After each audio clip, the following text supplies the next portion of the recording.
Hello again.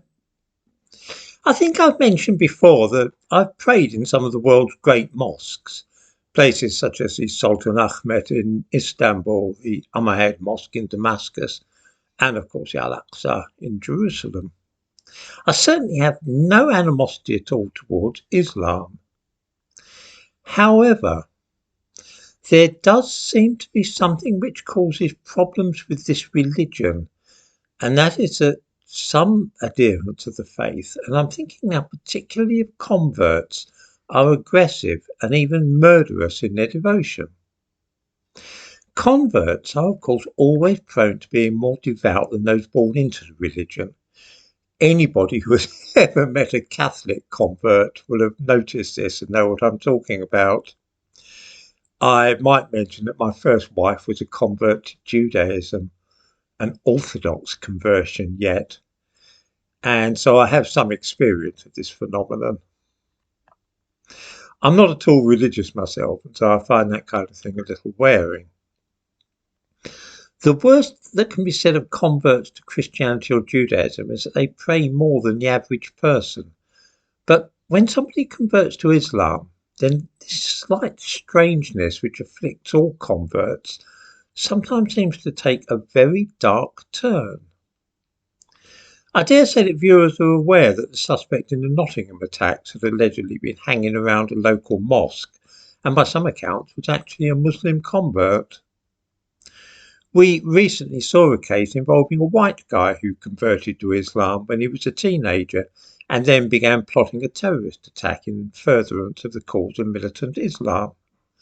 Matthew King was sent to prison for life earlier this month, which is something of a tragedy because he had only just turned 20. In the description to this video, I give a link to an account of the case.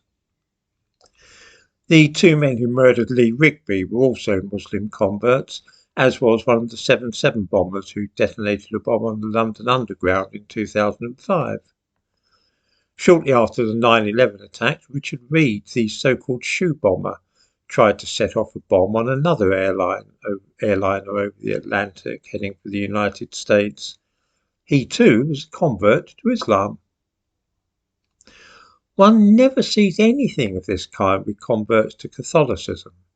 They never seem to go off and cut somebody's head off or blow up a tube train or anything. They do some very annoying things, but not generally violent.